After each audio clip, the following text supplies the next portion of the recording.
The first great expression of this doctrine came with Service Squadron 10, established in 1943 under Commodore Worrell Reed Carter. His task was audacious: support the entire U.S. Pacific Fleet without needing to return to Hawaii or the continental United States.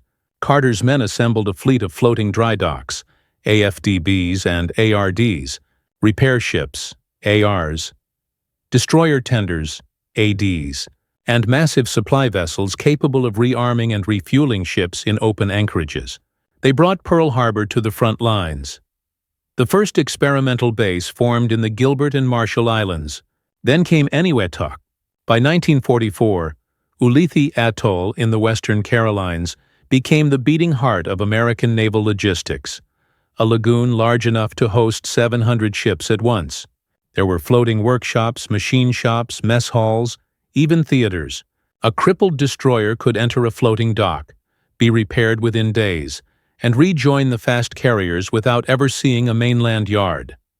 This mobility transformed the war's tempo. The carrier task forces, Task Force 58 under Admiral Mark Mitcher, and later Task Force 38 under Admiral Halsey, could strike one week, refit the next, and strike again without pause. Fuel, ammunition, food, medical supplies, and critical repair materials arrived constantly aboard an endless convoy chain. The Japanese would later describe this rhythm as mechanical war, an enemy that moved like a machine, impossible to exhaust. While American logistics expanded forward, Japan's capacity shrank inward.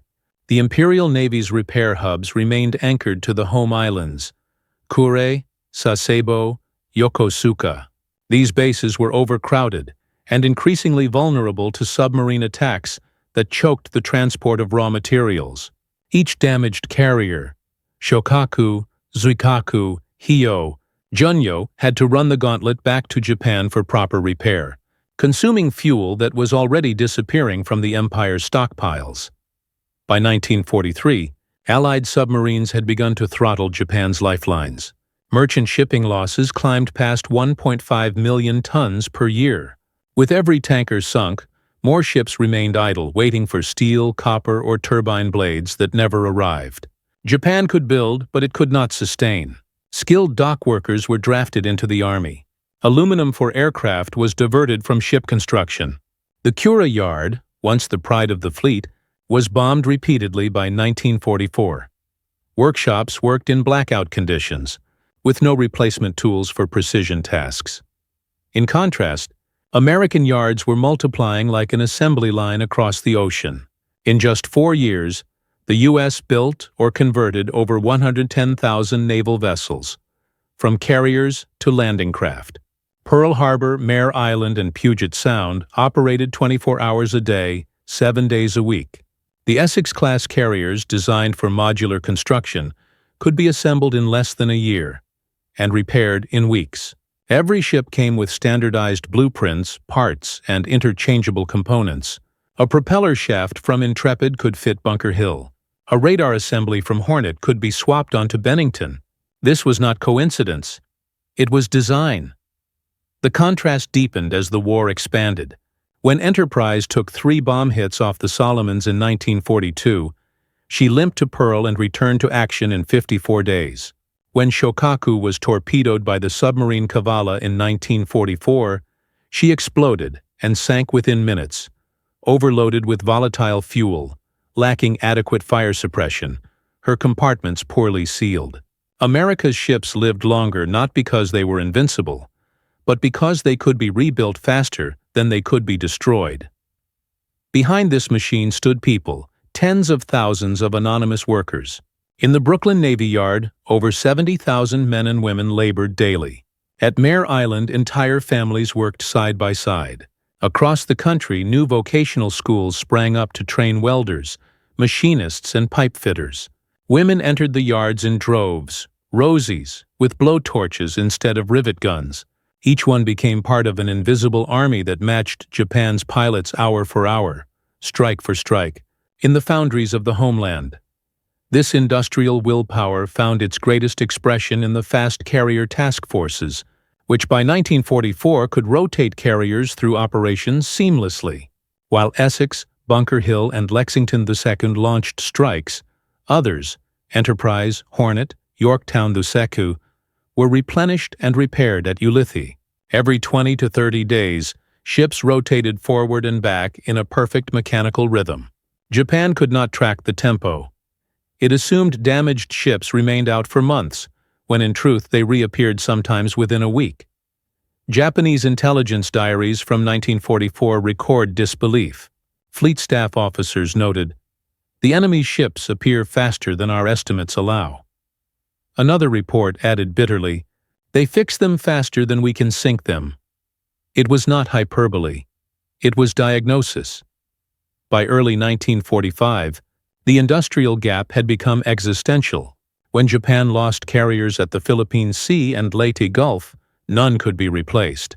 Its last fleet sortie, Operation Tengo in April 1945, was led not by a carrier, but by the battleship Yamato, sailing on a one-way mission without air cover. Behind her, the home yards lay in ruins. Meanwhile, in the same month, an American carrier could take a kamikaze hit, undergo temporary repair at sea, and rejoin the strike group in 48 hours. The rhythm of repair had become an extension of combat power. For every ship Japan lost permanently, America restored one from the brink.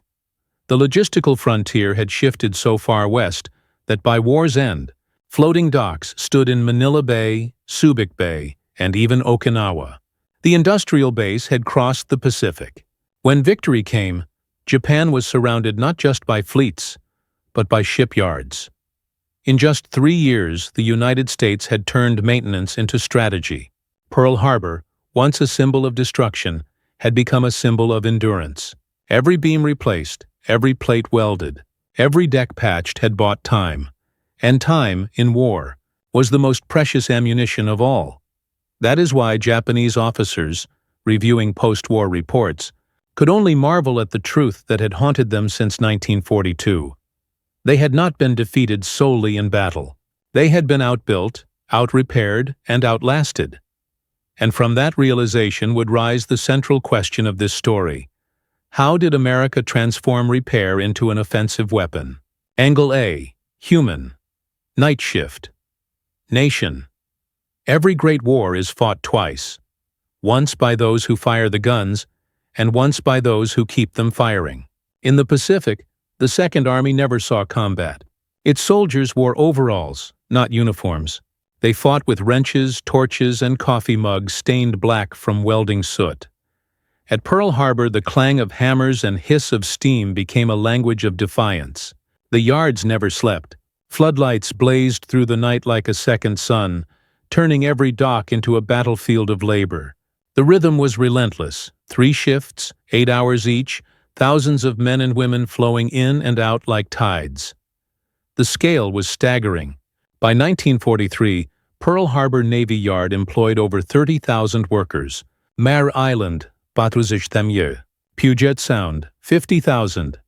Each operated 24 hours a day, 6 or 7 days a week. Foremen coordinated with naval engineers, civilian contractors, and service units that included Marines, Seabees, and ship crews themselves. It was a synchronized ballet of exhaustion. They worked in heat that warped steel and in rain that turned decks slick with oil. A welder in a letter home described it. You stand in fire and salt, and the deck shakes under you like it's alive. The noise is the sound of the world being fixed. Many were new to the trade. Farmers from Iowa, miners from Pennsylvania, students, and mothers who had never held a torch. Yet within weeks, they learned to seal bulkheads, refit propellers, and replace damaged hull plates with precision born of necessity. Training was accelerated through production schools, crash programs that taught a skill in days, not months. The human element was the heartbeat of American resilience. Unlike the rigid hierarchies of Japanese naval production, U.S. yards thrived on improvisation. Workers suggested fixes directly to officers. If a patch worked, it was copied fleet-wide. The culture rewarded results, not procedure. It created an agile, decentralized repair ecosystem, a weapon of adaptability. At the height of 1944, a new destroyer could be laid down, launched, and commissioned in just 140 days. A damaged one could be back in action in less than 2 weeks. Each night shift welded the Pacific Fleet back together. One spark, one plate, one miracle at a time. And behind every spark stood the same unspoken mantra: faster than they can sink them. Angle B. Technological, modularity and makeshift. Genius war compresses time, and modular design is how the U.S. Navy cheated it. Before the war, naval architects had standardized ships to a level few appreciated. The Yorktown-class, Essex-class, and Independence-class carriers all shared consistent systems: boilers, turbines, elevators, arresting gear. This meant a damaged ship didn't need unique parts. It needed any part from the same class. When Enterprise limped into Pearl after Santa Cruz in 1942, engineers stripped components from Saratoga and Hornet to restore her within weeks. Propeller blades, electrical wiring, even radar arrays could be swapped like organs in a living body. That principle, interchangeability, allowed the Navy to conduct surgery at sea. Then came the floating drydocks, ARDs, auxiliary repair docks, and AFDBs, advanced base floating docks. These were modular themselves, built in sections, towed thousands of miles, and reassembled like Titanic Lego sets. FDB-1 Artisan, deployed to Espiritu Santo in 1943, could lift a battleship. Smaller docks could service destroyers or submarines. Their arrival turned remote lagoons into instant shipyards. Repair ships carried their own machine tools and foundries. The USS Vestal, damaged at Pearl Harbor, later repaired the South Dakota and Enterprise at sea. Tenders like USS Ajax and USS Dixie traveled with mobile crews capable of rewiring radar, recasting bearings, even forging propellers on board. Improvisation became an art form. When flight decks were torn open by bombs, carpenters laid timber planking over twisted steel to restore launch operations within hours. When elevators jammed, engineers built temporary scaffolds and manually hoisted planes by winch. At Leyte Gulf, one carrier resumed flight ops with a wooden patch and tar sealant still smoking beneath its aircraft tires. These solutions weren't elegant, but they worked. The goal was not perfection, but continuity. The Americans had mastered the physics of good enough. Every system on a U.S. carrier had redundancy built in. Duplicate fuel pumps, parallel wiring, multiple water mains. This redundancy, while expensive, meant survivability. A single torpedo might cripple a Japanese carrier, but it merely wounded an American one. And where redundancy ended, ingenuity began. By 1944, American repair ships could perform everything from hull welding to dental surgery. In the words of Admiral William Halsey, "We can fix anything but a broken heart." That wasn't just bravado, it was truth. Angle C. Doctrine. Damage control as a combat skill. The Japanese Navy prized precision, dive bombing angles, torpedo spreads, formation discipline. The American Navy prized survival. After the loss of Lexington at Coral Sea, the Navy convened rapid lessons learned conferences. Investigators found that fires, not bombs, had doomed her. Aviation gasoline lines had fed uncontrollable blazes. Electrical shorts cascaded through compartments. The solution wasn't thicker armor. It was better training. Every sailor, from captain to cook, was drilled in damage control. By mid-1942, the U.S. Navy had institutionalized DC schools. Sailors learned firefighting with live gasoline blazes, practiced patching simulated hull breaches, and memorized flood control procedures by reflex. Damage reports became feedback loops. Each ship's suffering became another's survival manual. On board, DC teams became elite squads, moving in smoke and heat, sealing ruptures, cooling ammunition magazines. They carried hoses, foam, wooden wedges, and sheer nerve. When Enterprise took 3 bomb hits in the Solomons, her DC crews fought fires for hours, cutting through melted bulkheads, flooding compartments intentionally to counterbalance damage. She limped home under her own power. The contrast with Japan was stark. Japanese carriers lacked standardized DC training. Their crews, often segregated by task and rigid command, were slower to coordinate response. Fuel lines weren't consistently shielded. Fire suppression systems relied on manual control. At Midway, the carriers Kaga and Akagi were consumed within minutes after secondary explosions from aviation fuel, a chain reaction that could have been contained with better compartmentalization and doctrine. American DC became more than survival. It became aggression. A ship that could absorb punishment and keep fighting turned the logic of naval warfare upside down. In effect, the U.S. Navy made damage tactical. Each engagement became a test not of who hit harder, but who fixed faster. And while Japan measured victory in kills, America measured endurance in minutes gained, fires contained, and watertight doors sealed. The shift was profound. For every bomb that struck, there was a counteraction, a human reflex trained into muscle memory. For every deck that burned, there was a team ready with foam and sand. It was the quiet heroism that rarely made headlines, but won the war's tempo. In those smoke-filled compartments, among the roar of flames and seawater, the real war for time was fought and won. The torches, the prefabrication, the drills, all these became the hidden engine of victory. But logistics and skill alone weren't enough. To turn repair into a weapon required something greater: rhythm. A tempo so fast the enemy couldn't think before the next strike arrived.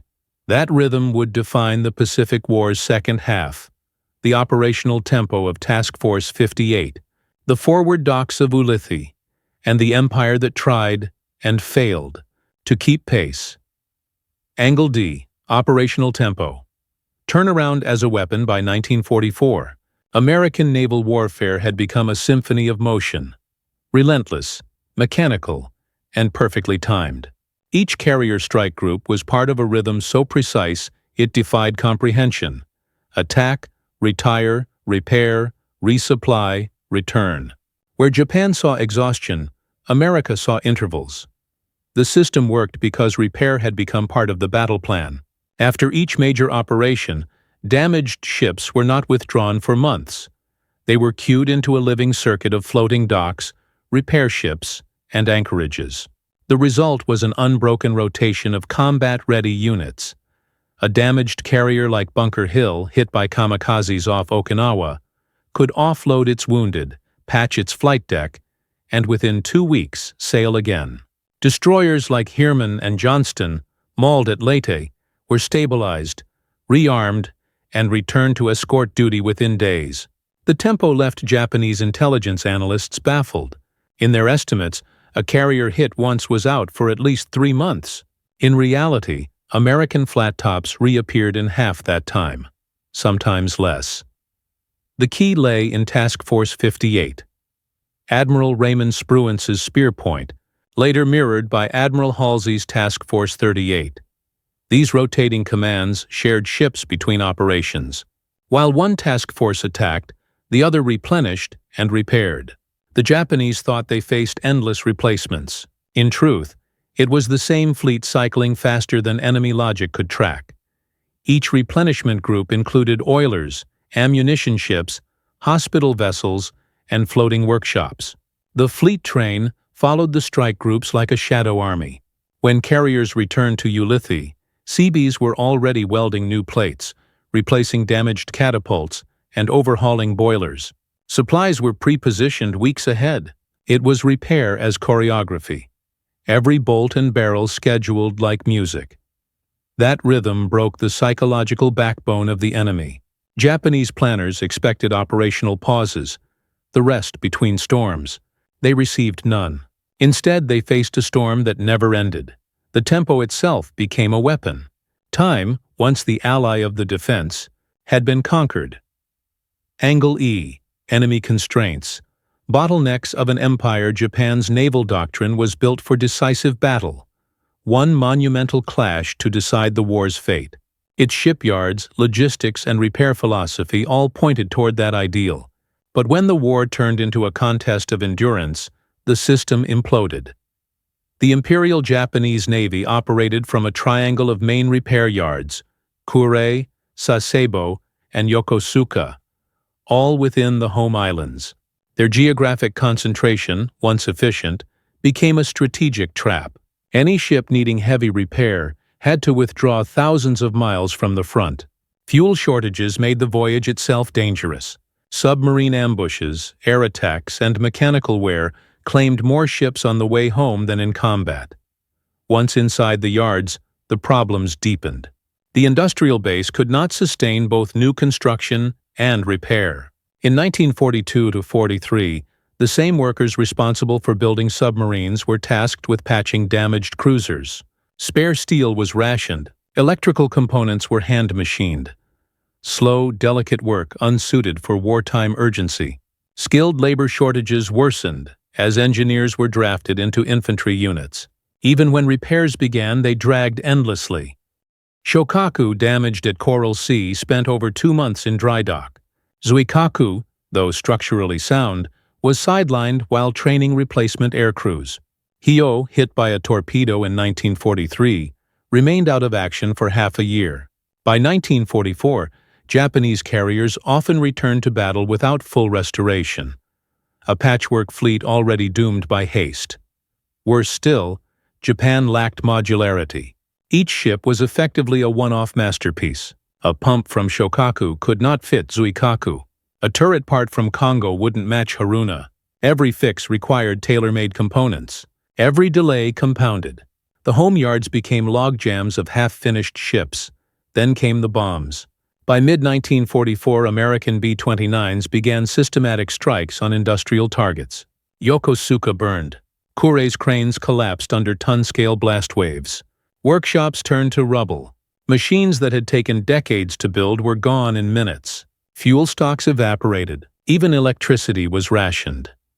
Admiral Ugaki's diary from late 1944 contains a single bleak line. Even the ships that survive cannot fight again. We have no time left to mend them.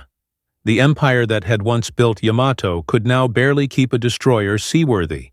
By the time Yamato sailed on her final sortie, Operation Tengo, April 1945, she was escorted by a fleet of ships running on the last barrels of fuel in Japan. No repair, no resupply, no return. The bottleneck had become a noose. Angle F. Leadership and organization. The logistics mindset behind every rivet and repair order was leadership. Men who understood that logistics would win the war long before victory reached the headlines. At the top stood Admiral Chester W. Nimitz, Commander-in-Chief, Pacific Fleet. Calm, analytical. An engineer by training, Nimitz viewed logistics not as support, but as strategy. His mantra was simple: train where you fight, repair where you fight. It reversed a century of naval thinking. Instead of dragging ships home to safety, he pushed repair forward, closer to danger, closer to necessity. Supporting him was Rear Admiral Ben Moriel, founder of the Seabees, the construction battalions that built everything from airfields to floating dry docks. Moriel's philosophy was blunt. We can't wait for geography to catch up. He armed his men with bulldozers, cranes, and rifles, and sent them into combat zones to build shipyards on raw coral. At Espiritu Santo, they leveled jungles to erect repair facilities within weeks. At Ulithi, they dredged lagoons, assembled docks, and built an entire naval city in the middle of the ocean. Commodore Worrell Reed Carter, the mind behind Service Squadron 10, turned Nimitz's and Moriel's visions into motion.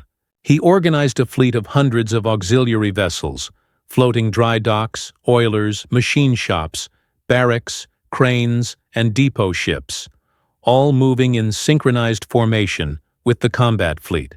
Each anchorage became a miniature America, complete with power grids, warehouses, and radio stations.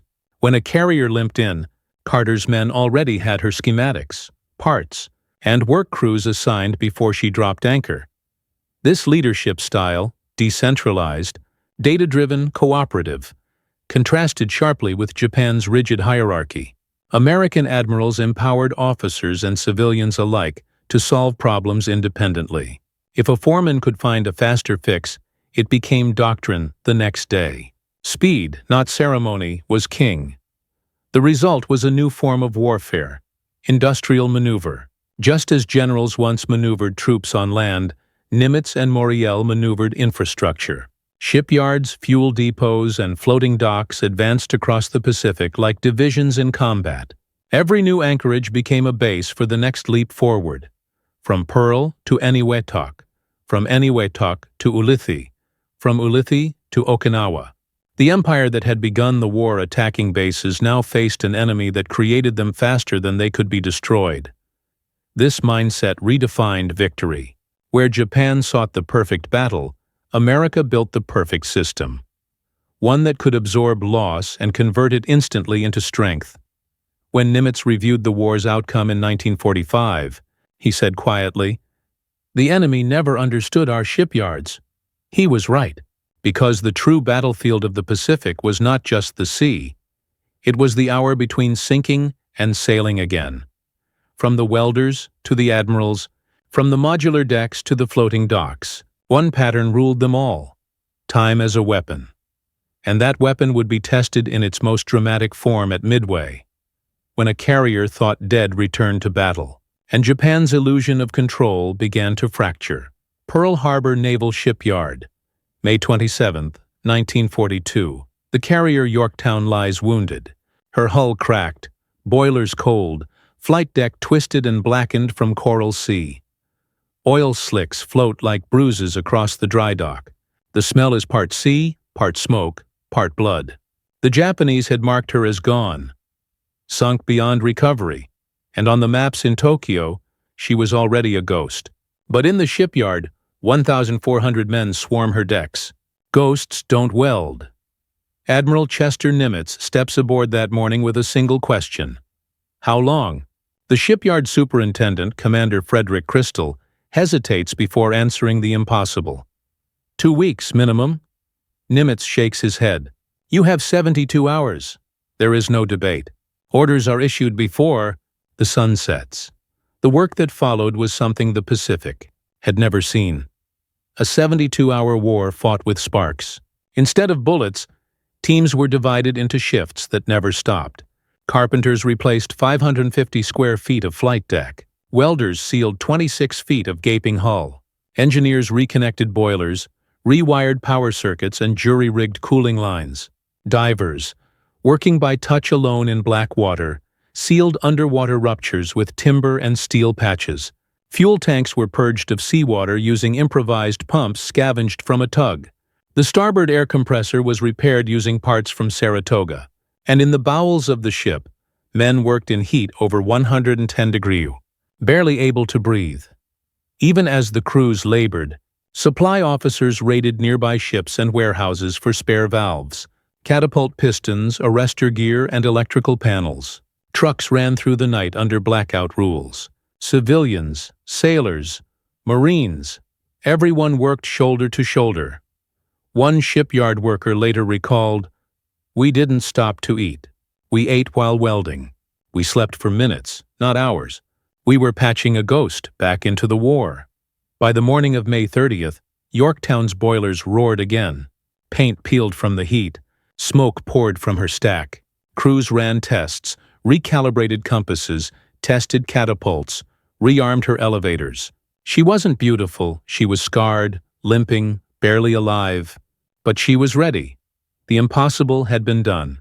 72 hours after her arrival, Yorktown steamed out of Pearl Harbor under her own power, turning eastward toward destiny. At that same moment, halfway across the Pacific, the Japanese combined fleet was already moving. Admiral Isoroku Yamamoto's Operation MI, the plan to capture Midway and destroy the remnants of the U.S. Pacific Fleet, was underway. It was a masterpiece of coordination. 4 first-line carriers, Akagi, Kaga, Soryu, Hiryu, 2 battleships, cruisers, destroyers, and invasion forces. The Japanese believed they would face, at most, 2 American carriers, Enterprise and Hornet. Intelligence estimates placed Yorktown in the scrapyard for months, but Nimitz had other Intelligence. Codebreakers at Station Hypo under Commander Joseph Rochefort had deciphered enough of Japan's naval codes to predict the attack on Midway. Armed with this foreknowledge, Nimitz was determined to meet the enemy with every carrier he could float, even one held together by prayer and patch plates. Yorktown joined Task Force 17 under Rear Admiral Frank Jack Fletcher on June 1st, rendezvousing with Enterprise and Hornet north of Midway. Her decks still smelled of burnt paint. Welds glowed faintly under the morning sun.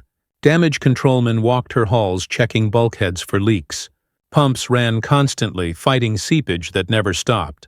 She was not whole, but she was present, and that was enough to rewrite history. On June 3rd, American reconnaissance spotted the Japanese fleet. The next day, June 4th, the Battle of Midway began. From dawn until dusk, planes screamed across the sky in waves. Yorktown launched her dive bombers, squadrons from VB-3 and VS-5, toward the heart of the enemy formation. At 10:25 a.m., they struck home. Kaga, Akagi, and Soryu were engulfed in flames. The Japanese carrier force, once the terror of the Pacific, was collapsing in less than 10 minutes. But victory came with a price. At 11 a.m., Japanese counterstrikes found Yorktown. 3 bombs hit. One punched through her flight deck and exploded below. Fires spread through compartments already weakened from Coral Sea. Yet the lessons learned, the culture of damage control, took over instantly. Pumps activated. Counter-flooding began. Teams sealed compartments, jettisoned ordnance, and controlled fires with foam and CO2. Within minutes, the fires were contained. Yorktown refused to die. Admiral Fletcher transferred his flag but left orders to save her at all costs. Crews fought for hours, regaining power, stabilizing her list. Then, late that afternoon, the second strike came. Torpedo bombers from Hiryu. 2 hits amidships. The ship shuddered, rolled, and began to settle. Still she stayed afloat through the night. Her crew evacuated only when her fate was certain. When dawn rose on June 5th, Yorktown was still there, battered, silent, but upright. Destroyers circled her like guardian dogs. For 2 days, salvage crews worked aboard, trying to tow her to safety. Then, on June 7th, the submarine I-168 slipped through the screen and fired a spread of torpedoes. One struck the destroyer Hammond. Another hit Yorktown. The destroyer exploded, breaking in half. The carrier finally rolled and sank slowly into the deep. Proud, defiant, unbowed. In Tokyo, the news of Midway reached naval headquarters in disbelief. 4 of Japan's fleet carriers, Akagi, Kaga, Soryu, Hiryu, were gone. Reports filtered in that the Americans had fielded 3 carriers, including Yorktown. Japanese officers argued it couldn't be. Their intelligence had been clear. Yorktown was supposed to be wrecked at Pearl. For hours they assumed it was a misidentification. Only later did they learn the truth. The ship they had sunk twice had been repaired in 3 days. That revelation hit harder than the battle itself. If America could restore a fleet carrier faster than Japan could plan a strike, then the war's logic was broken. Speed, industrial speed, had become strategy. Back at Pearl Harbor, the welders who had restored Yorktown gathered in silence when the casualty reports came in. They knew she was gone, but they also knew what she had bought. Her 72-hour resurrection had ensured that America met Japan at full strength. Without her, Midway might have been another defeat. With her, it became the turning point of the entire Pacific War. Nimitz's official report to Washington was understated. Yorktown rendered distinguished service in the Battle of Midway, contributing materially to the destruction of enemy forces. But among his staff, the story was legend. Nimitz was said to have looked at the shipyard ledger and murmured, "They didn't just save a ship, they saved a war." The Japanese combined fleet would never recover from Midway. Its veteran pilots, the elite corps trained over a decade, were gone. Its carriers, burned-out hulks, smoldered on the ocean floor, and the industrial machine behind them lacked the capacity to replace or repair. Meanwhile, the Americans learned something deeper from Yorktown's story. If a ship could be resurrected once, it could be done again, and faster. From that belief came a system that turned miracles into routine. What began at Pearl Harbor with sparks and sweat became, by 1943, an unstoppable doctrine of restoration. The enemy still fought with courage, but courage could not rebuild steel. And as America's carriers multiplied, the Japanese would soon face a fleet that could not stay sunk, no matter how many times they struck. After Midway, something fundamental shifted inside the U.S. Navy. Yorktown's resurrection had proven that miracles could be planned. What had begun as an act of desperation became a method, a science of speed. In the months after the battle, Pearl Harbor's workshops hummed louder than ever. Admiral Nimitz issued quiet but radical directives. Every ship, from destroyer to carrier, must be capable of emergency repair forward of Hawaii. No more cross-Pacific retreats for routine damage. If the enemy struck, the fleet would heal itself and strike back. Harder. That mindset birthed a new kind of weapon. The floating shipyard. The first wave of auxiliary repair docks, ARDs, departed from the West Coast late in 1942. ARD-1 to ARD-5 could lift destroyers, submarines, and cargo ships entirely out of the water. Their hulls were sectional, allowing transport across oceans in pieces. Once reassembled at Espiritu Santo, Noumea, and later Ulithi, they formed mobile sanctuaries for battered warships. Repair became not a place, but a presence. By mid-1943, the U.S. Navy's repair network stretched like an industrial bloodstream across the Pacific. Pearl remained the heart, pumping men and material outward.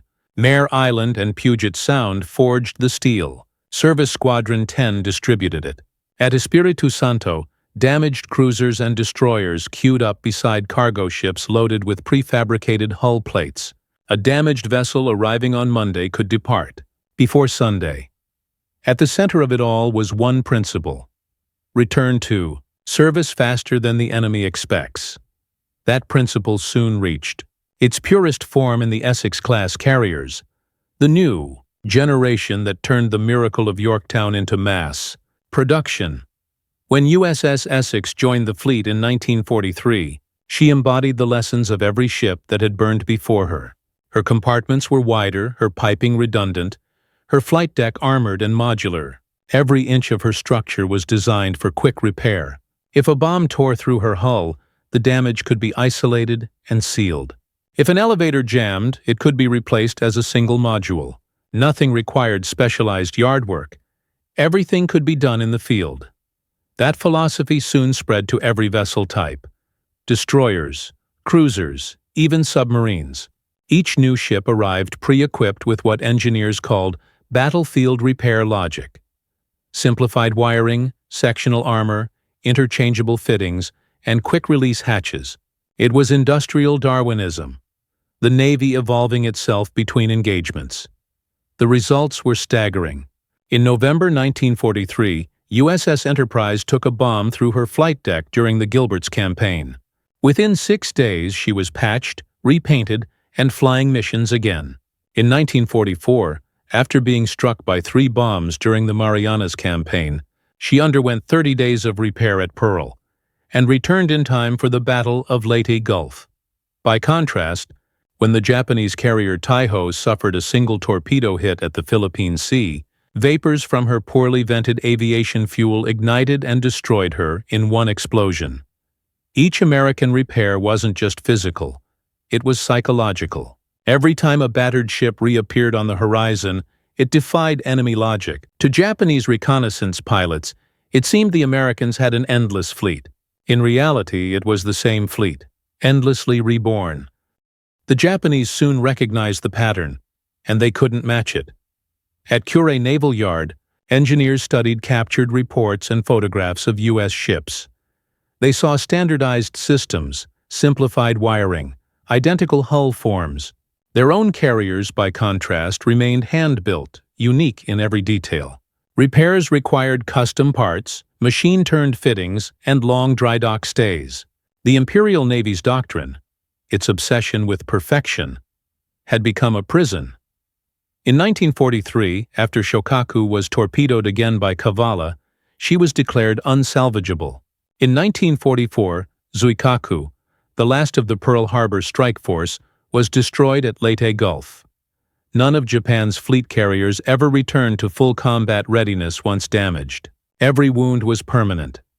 Meanwhile, U.S. shipyards were performing resurrection on an assembly line. When USS Franklin was hit off Kyushu in March 1945, her flight deck was a scene from hell: fuel fires, exploding bombs, hundreds dead. Yet within months, she was under her own power, steaming for New York, where she would be fully repaired. Bunker Hill, hit by kamikazes weeks later, survived too. Japan threw pilots. America threw welders. And the welders won. The system worked because it was alive. Not dependent on a single port or dock, but a network of people and process. Service Squadron 10 became a floating city of 450 ships, repair vessels, oilers, ammunition tenders, hospital ships, cranes, even floating hotels. Each could move forward as the war advanced. At Ulithi, Seabees built docks from pontoons and coral rubble. Within weeks, a lagoon that had been an empty blue expanse became the largest naval base on Earth, home to 700 ships. There were floating cinemas, post offices, and machine shops capable of forging turbine shafts from scratch. At night, the lagoon glowed with 1,000 work lights, a vision of America's industrial soul afloat. When Admiral Halsey toured Ulithi, he said it felt like Detroit had gone to sea. That system turned momentum into certainty. By 1944, the U.S. Navy could replace or repair damage faster than the Japanese Navy could even report it. Every sunk ship was an exception, not the rule. Even heavily damaged vessels, Houston, New Orleans, South Dakota, were back in action within months. The miracle of Yorktown had become routine. Miracles, by definition, are rare, but America had learned to mass-produce them. The effect on morale was profound. Crews fought knowing their ships could be saved. Commanders attacked aggressively because losses no longer meant permanent weakness. Repair crews carried a quiet pride. They didn't wear medals, but every patched plate, every working pump, every relit boiler was a victory unseen. Japan, in contrast, sank into fatalism. Pilots and sailors understood that damage meant death. A torpedo wasn't just a hole in a hull. It was an end. The Empire's warriors still fought with ferocity, but beneath the surface, despair had taken root. Their ships could no longer rise again. By 1944, captured Japanese diaries began recording astonishment, even admiration, at American endurance. One pilot wrote after surviving the Philippine Sea, "Their ships return again and again. It is like fighting ghosts made of iron. That was no illusion. It was logistics. It was foresight. It was Yorktown's 72-hour promise multiplied across an entire ocean." At war's midpoint, America had mastered the alchemy of speed. Each victory built upon the previous repair. Each repair fed the next offensive. By turning recovery into rhythm, the U.S. Navy had achieved something rare in history: operational immortality. The Japanese High Command began to grasp it too late. After Midway, Yamamoto himself privately lamented, "We have no means to match their resources. We can sink a carrier, and another takes its place." He understood the truth that haunted his fleet. You cannot defeat an enemy who refuses to stay broken. By 1945, the Pacific was filled with ships that bore scars from previous battles. Welded seams, new plates, mismatched paint. They looked old before their time, but they were alive. Every patch was a signature of survival. They were the physical embodiment of a nation's determination. And the final proof that war had entered a new age. An age where industry and ingenuity outweighed individual heroics. An age where the foundry and the shipyard mattered as much as the flight deck. From that transformation, from one shipyard's miracle, emerged the blueprint for victory. Because from that point forward, America would not merely fight wars. It would manufacture them. And as the flame of Yorktown flickered beneath the waves at Midway, her legacy was already reborn in Steel at Mare Island and Newport News, the first of the Essex carriers sliding down their ways, the line of sparks that began in a dry dock at Pearl Harbor, would soon stretch across the entire Pacific. It was no longer just repair, it was retribution, industrialized. When the guns fell silent at Midway, it seemed like a battle had been won. But what had truly been decided was the mathematics of the Pacific. From 1942 onward, the United States began to fight with numbers. Numbers forged in shipyards, not on battlefields. Each statistic was a weapon, each repair cycle a reload.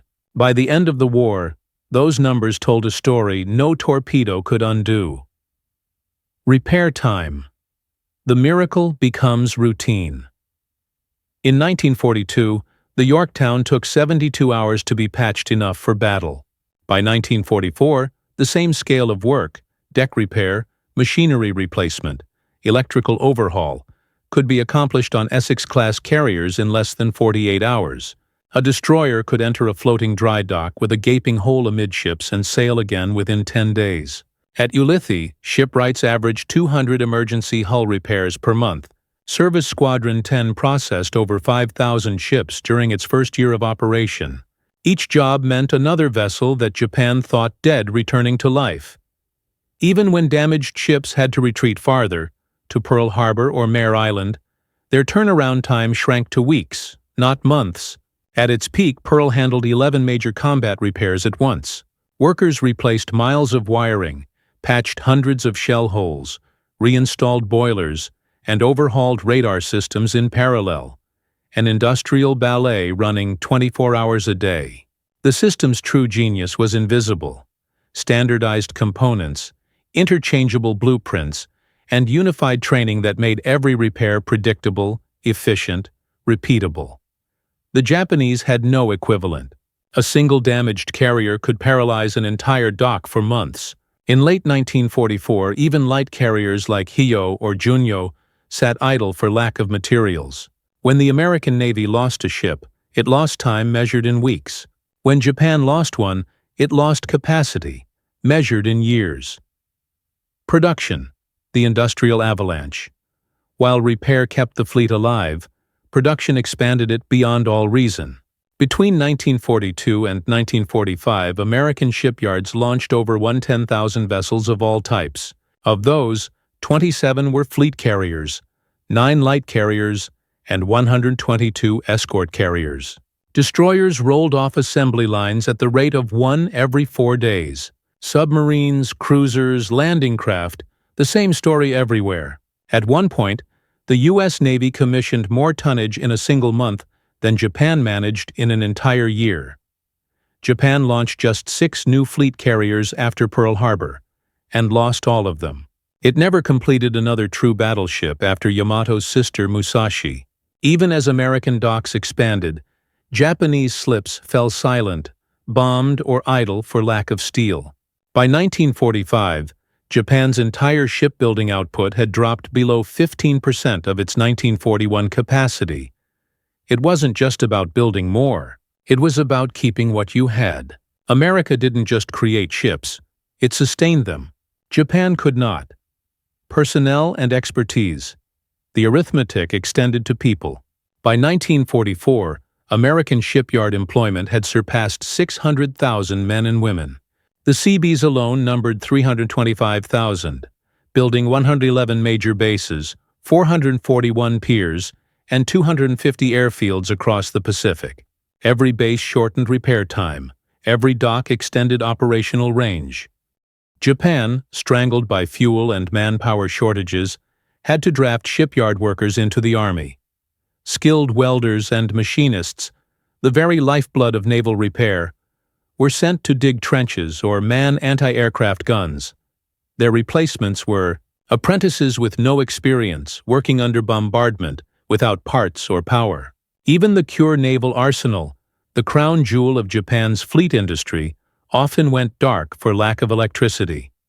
When Admiral Ugaki reviewed the state of the Navy in late 1944, his diary entry was chillingly clinical. The dockyards are silent, the ships return wounded, and there is no one left to heal them. Material advantage becomes tactical advantage. Each number translated directly into combat power. When Enterprise was damaged at the Battle of Santa Cruz in 1942, she was repaired in time for Guadalcanal. When Bunker Hill took 2 kamikaze hits in May 1945, her replacement, Ticonderoga, was already operating the same week. Carriers rotated like clockwork, 2 on station, 2 en route, 2 refitting.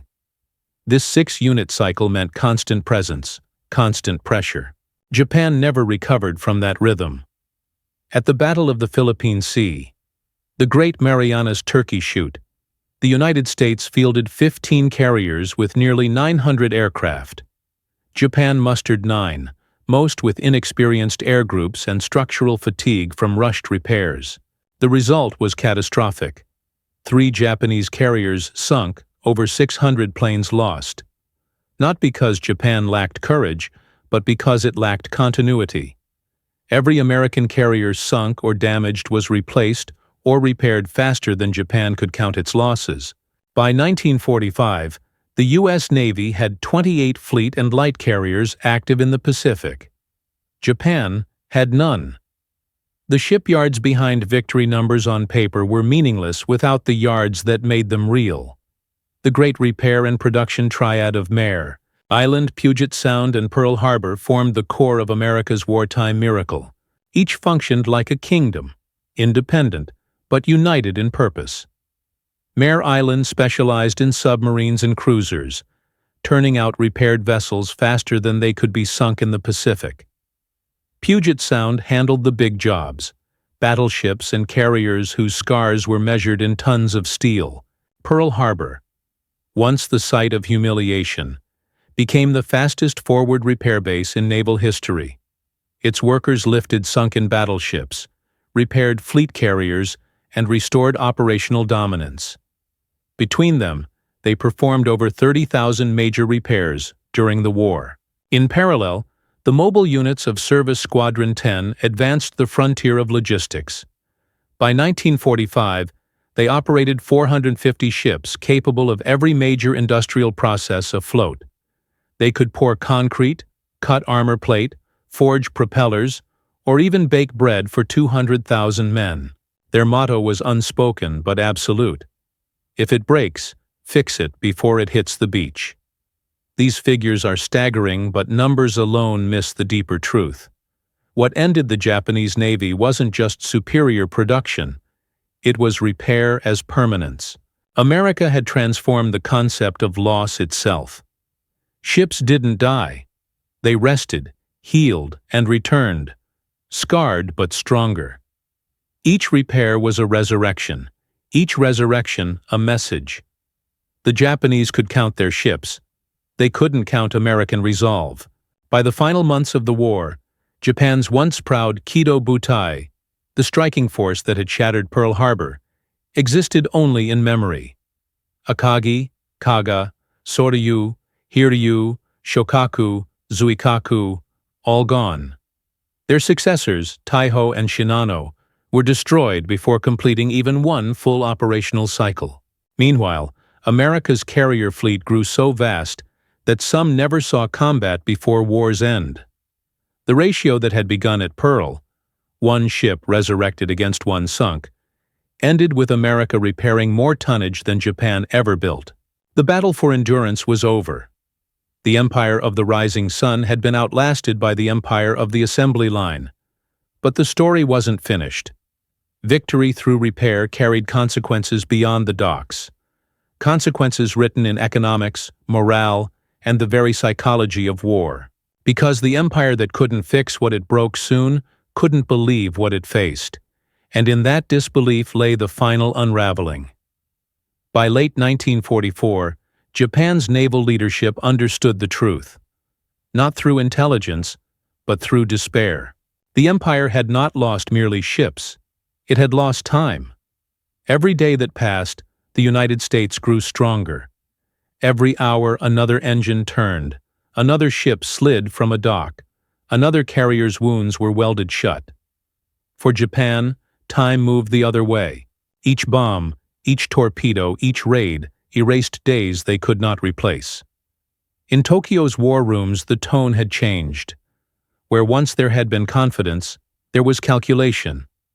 The combined fleet's chief of staff, Admiral Ryunosuke Kusaka, described it plainly. "We have lost control of the tempo. Their repairs are faster than our decisions." Reports from Kure and Sasebo confirmed it. Ships lined the docks waiting for steel. Welders worked by lantern light because the power grid was collapsing. Machine shops scavenged scrap metal from burned-out districts just to keep lathes running. Replacement parts came by train in sacks, not crates. The precision and order that had built Yamato now worked in chaos. When Allied air raids reached the home islands in 1945, the shipyards that once launched carriers became ruins. Photographs. From Yokosuka after the March bombings show cranes toppled like dead insects, their arms twisted in silence.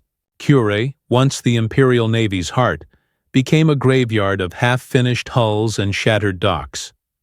The war that had begun with perfect symmetry, Pearl Harbor for Pearl Harbor, ended with absolute imbalance.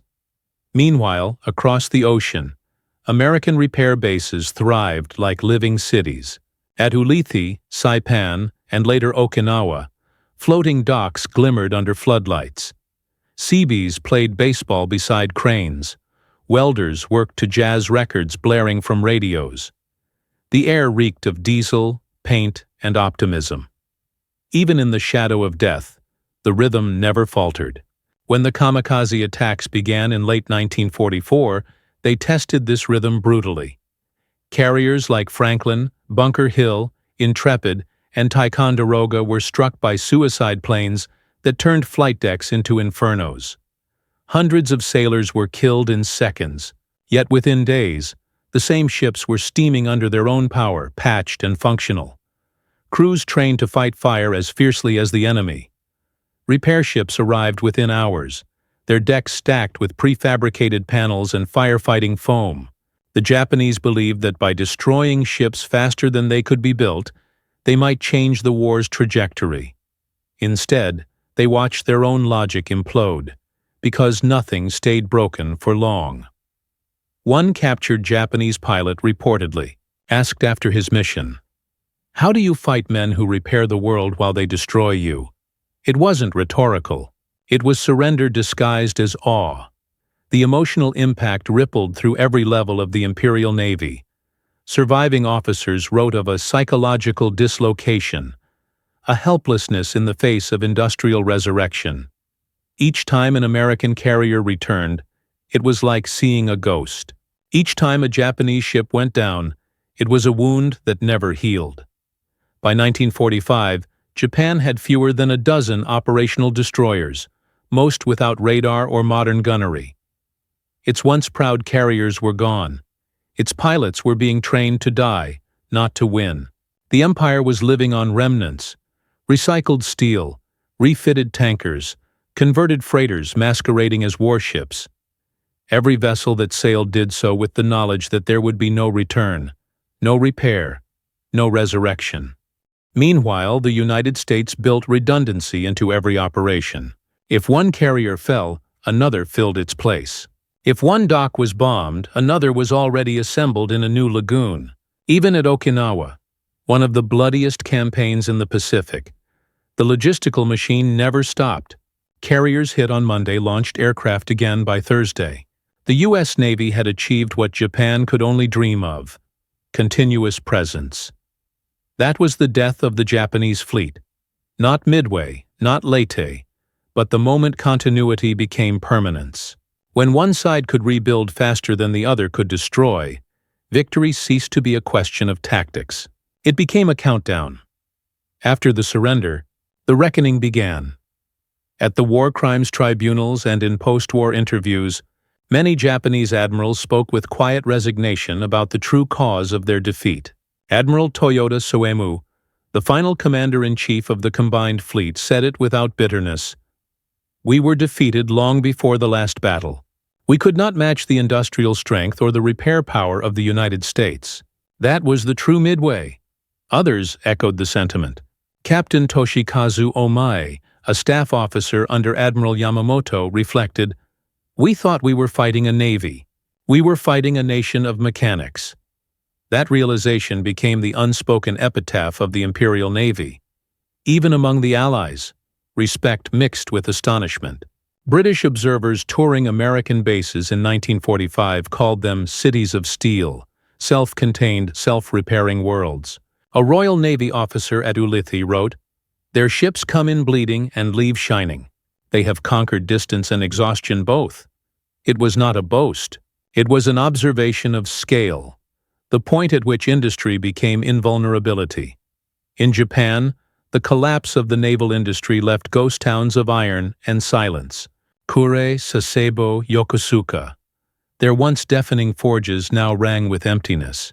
Children scavenged rivets for scrap. Machinists melted down engine blocks for cooking fuel. The men who had once built the Yamato now repaired bicycles and fishing boats. The spiritual wound ran deeper. For a nation that had worshipped precision and craft, defeat by mass production felt existential. Perfection had met pragmatism and lost. Yet even in ruin, many Japanese engineers studied what had destroyed them. In the post-war decades, that same attention to efficiency, modularity, and standardization, learned from defeat, would help rebuild Japan's economy. The empire that had been broken by logistics would eventually master them. But in 1945, standing amid the ashes of their shipyards, no one could imagine that future. All they could see were the numbers. Ships lost, 3,200. Men killed, over 400,000. And for every American ship damaged, 3 returned to fight again. The end of Japan's navy was not a sudden collapse, but a slow suffocation. It died under the weight of its own perfectionism. The belief that victory lay in precision instead of process. The United States had discovered the opposite, that victory lay in motion, in momentum, in never stopping.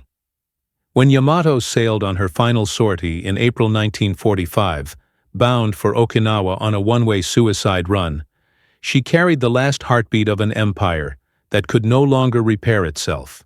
Her sinking was not just the end of a battleship, it was the end of an idea. The notion that craftsmanship could outpace industrial will. In the quiet after surrender, Admiral Nimitz visited the ruins of Pearl Harbor. Where once flames had raged, cranes now stood idle. He looked out over the harbor that had seen both the beginning and the end of the Pacific War. Around him, dock workers were already dismantling wartime facilities, their tools ringing softly against steel. When asked how he would remember the conflict, he paused, then said only, "We repaired faster than they could sink." That's all anyone needs to know. But for history, it wasn't all. Because from that truth emerged a new philosophy, one that redefined how nations would fight and endure. The lesson of the Pacific was not that one side built better ships, but that one side never stopped building. And from the ashes of 2 empires, the age of perpetual logistics was born. The Pacific War did not end with a final gunshot. It ended with silence, the kind that follows exhaustion, not triumph. Across the Pacific, the waves rolled over wrecks that once defined empires. The bones of Akagi, Kaga, Yamato, Yorktown, and hundreds more. The ocean became a graveyard and a witness. But beneath those waves lay 2 truths. Japan's brilliance had burned out, and America's endurance had burned on. In that contrast lies the real story. A story not of strategy, but of tempo. The war had begun with explosions. It ended with rhythm. Every repaired ship, every rebuilt base, every floating dock was a heartbeat. The United States had discovered that time itself could be turned into a weapon, measured not in seconds of battle, but in hours of repair. What made that discovery extraordinary was its humanity. There was no glory in welding plates at midnight, no medals for patching steam lines under fire. Yet it was those quiet acts, unseen, uncelebrated, that decided the war's fate. For every pilot who soared into battle, 1,000 workers labored in shadows so that his deck would be ready, his ship afloat, his nation alive. History often remembers the thunder of guns. It forgets the quieter thunder, the hum of engines, the hiss of torches, the tapping of steel. In those sounds, victory was forged. The Americans didn't just outfight Japan, they outlasted her, and they did so not through heroics alone, but through organization, standardization, and belief. Belief that no damage was final, no defeat permanent, no setback irreversible. That belief changed warfare forever. After 1945, navies across the world rewrote their doctrines. They learned that the strength of a fleet lay not only in its firepower, but in its ability to recover. Repair ships, modular systems, logistical chains, all became as essential as battleships.